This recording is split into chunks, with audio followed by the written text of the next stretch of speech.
Good morning.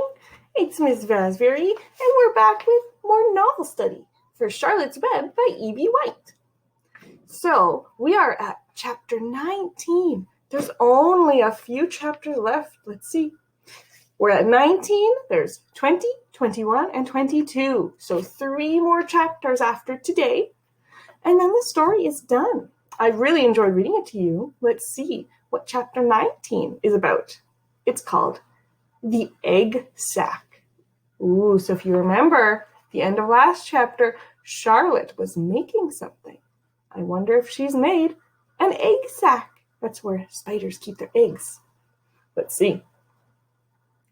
Next morning, when the first light came into the sky and the sparrows stirred in the trees, when the cows rattled their chains and the roosters crowed, and the early automobiles went whispering down the road, Wilbur awoke and looked for Charlotte. He saw her up overhead in the corner near the back of his pen. She was very quiet. Her 8 legs were spread wide. She seemed to have shrunk during the night. Next to her, attached to the ceiling, Wilbur saw a curious object. It was a sort of sack or cocoon. It was peach-colored and looked as though it were made of cotton candy. "Are you awake, Charlotte?" he said softly. "Yes," came the answer. "What's that nifty little thing? Did you make it?" "I did indeed," replied Charlotte in a weak voice. "Is it a plaything?" "Plaything? I should say not. It's my egg sack, my magnum opus." "I don't know what a magnum opus is," said Wilbur. "That's Latin," explained Charlotte. "It means great work. This egg sack is my great work, the finest thing I've ever made." "What's inside of it?" asked Wilbur. "Eggs?" 514 of them, she replied. 514? said Wilbur. "You're kidding." "No, I'm not. I just counted them. I got started counting, so I kept on, just to keep my mind occupied." "It's a perfectly beautiful egg sack," said Wilbur, feeling as happy as though he had constructed it himself. "Yes, it is pretty," replied Charlotte, patting the sack with her 2 front legs. "Anyway, I can guarantee it is strong. I've made it out of the toughest material I have. It is also waterproof. The eggs inside will be warm and dry." "Charlotte," said Wilbur dreamily, "are you really going to have 514 children?"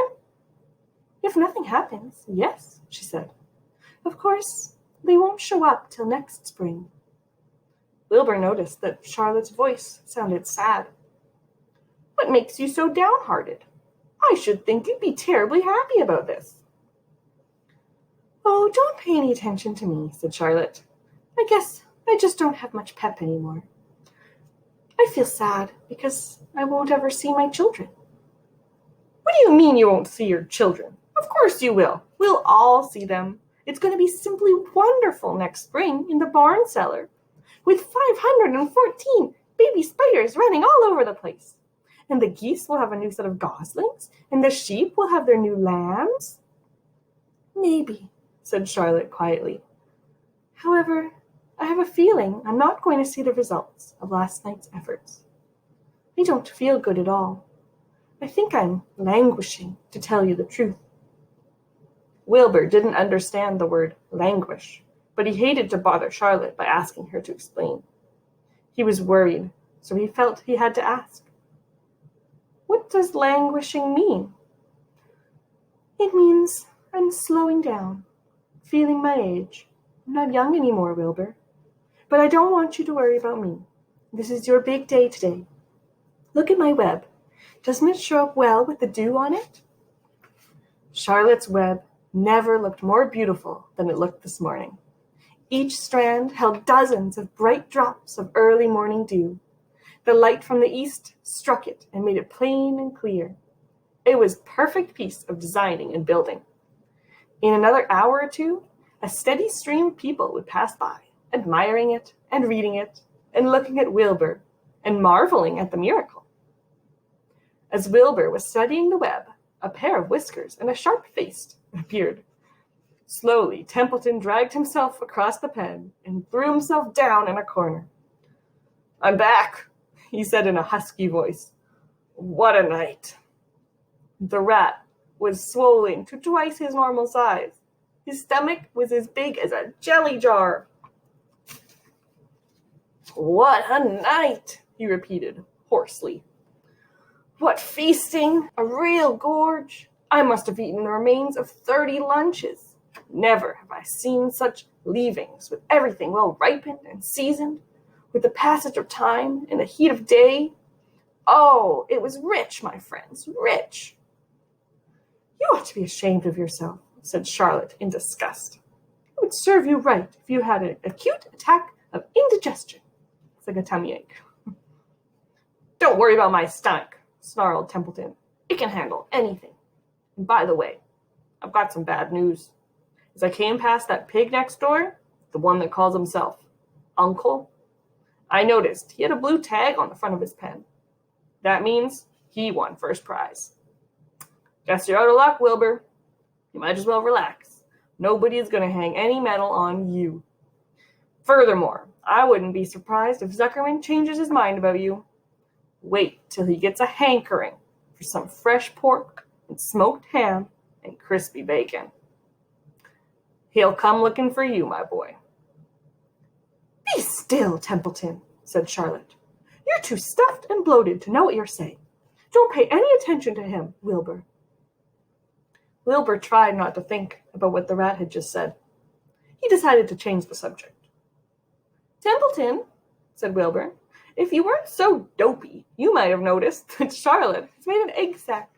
She's going to become a mother. For your information, there are 514 eggs in that peachy little sack." "Is that true?" asked the rat, eyeing the egg sack suspiciously. "Yes, it's true," sighed Charlotte. "Congratulations," murmured Templeton. "This has been a night." He closed his eyes, pulled some straw over himself, and dropped into a deep sleep. Wilbur and Charlotte were glad to be rid of him for a while.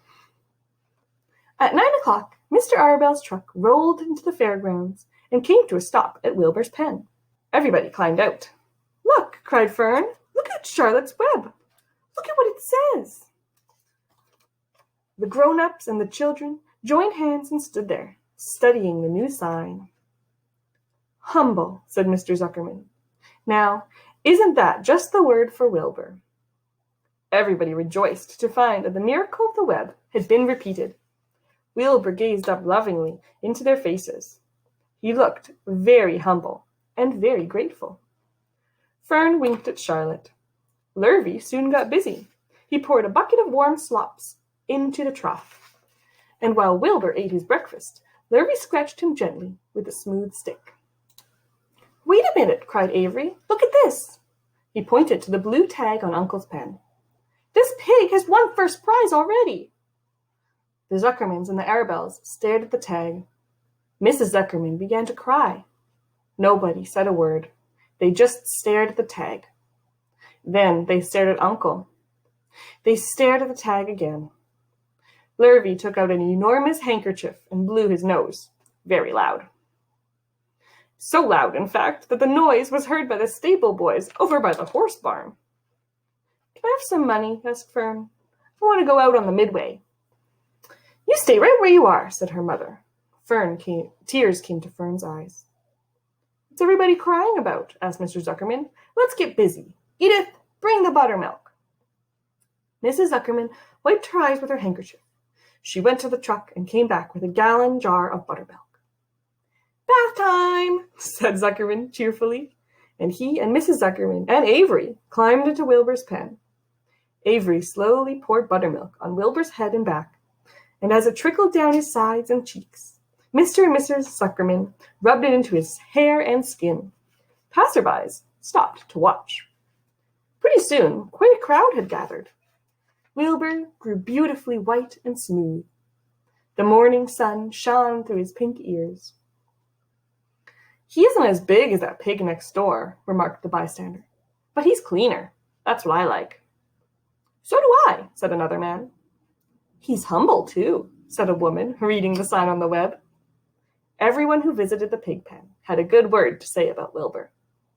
Everyone admired the web, and of course, nobody noticed Charlotte. Suddenly, a voice was heard on the loudspeaker. "Attention, please," it said. "Will Mr. Homer Zuckerman bring his famous pig to the judge's booth in front of the grandstand? A special award will be made there in 20 minutes. Everyone is invited to attend. Crate your pig, please, Mr. Zuckerman, and report to the judge's booth promptly." For a moment after this announcement, the Arabelles and the Zuckermans were unable to speak or move. Then Avery picked up a handful of straw and threw it high in the air and gave a loud yell. The straw fluttered down like confetti into Fern's hair. Mr. Zuckerman hugged Mrs. Zuckerman. Mr. Arabelle kissed Mrs. Arabelle. Avery kissed Wilbur. Lurvy shook hands with everybody.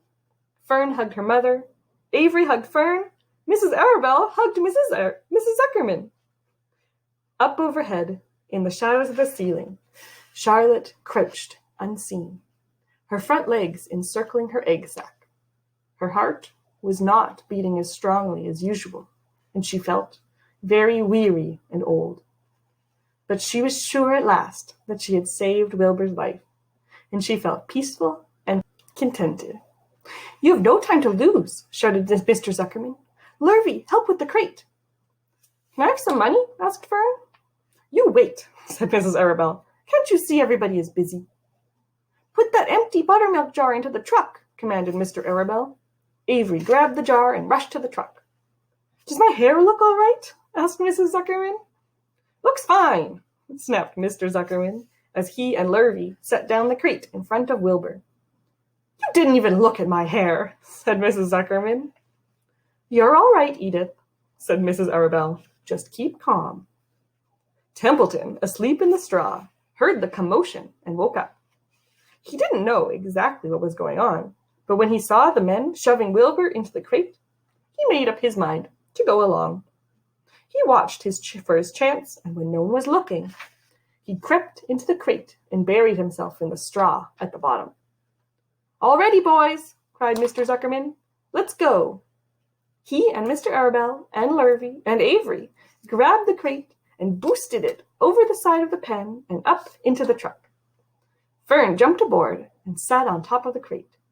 She still had straw in her hair and looked very pretty and excited.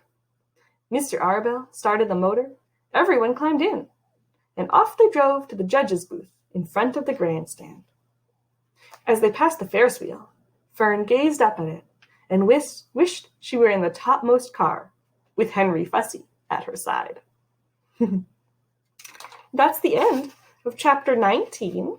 So we learned what Charlotte's masterpiece was, and it looks like there might be a special award for Wilbur. I wonder what that could be.